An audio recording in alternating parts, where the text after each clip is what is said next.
So I had the opportunity end of last year to try riding the Backwards Brain bicycle. I was at the Random Acts of Intelligence event in Huntsville, Alabama, and Destin from Smart Every Day, Veritasium, all of my favorite science YouTubers were there. And Destin from Smart Every Day has this crazy, wacky bicycle, and it is a real trip to try to ride this thing.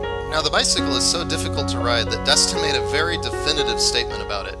I do not make definitive statements that often, but I'm telling you right now, you cannot ride this bicycle. Well, Destin, I'm not sure if it's because I have a strong case of dyslexia or past life experience, but I had never tried riding a bicycle like this in my entire life. And while I did find it an incredible challenge and a lot of fun, I was actually able to ride it across the room after just a couple tries. So either my mind works differently or my past life experiences have kind of prepped me for this challenge. And I do think there's some things I do a lot of in my life that maybe made this particular challenge a little easier.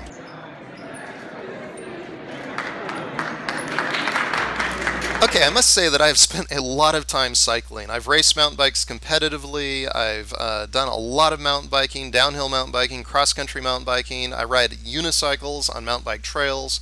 So while I've never ridden a backward steering bicycle, I've spent a lot of time with bicycles, probably more than your average people out there have. And that probably gave me a bit of an edge when it came to riding that bicycle. But there's another activity that I do a lot of that probably prepared my mind for it even more.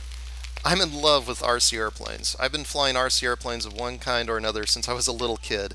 And gliders are actually my favorite. I love the challenge of coring a thermal. In this case, I'm actually thermaling a brush pile, but I just love RC airplanes. And when you fly RC airplanes doing acrobatics, inverted particularly, there's a type of brain reaction that you have to have and become comfortable with it, and that is the inverting of steering or up and down controls.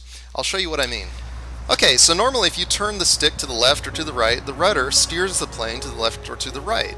All of that's as you would expect, but when you fly upside down, something funny happens. You turn to the left, the plane turns to the right, to the right, to the left. It's all reversed. Up and down also reverses. So having done hours of inverted plane flight, I think I've become quite comfortable with switching my brain as far as reversing steering left to right or right to left. Anyway, that's my theory as to why I found it easier to ride the Backwards Brain bicycle. You really should go over and watch the full video. I'll put a link to it in the video description here. I recommend you subscribe to Smart Every Day. Awesome videos. Myself, my kids, my wife, we look forward to every new video from Destin. So anyway, we will talk later. Let's all keep experimenting and trying new things. See ya.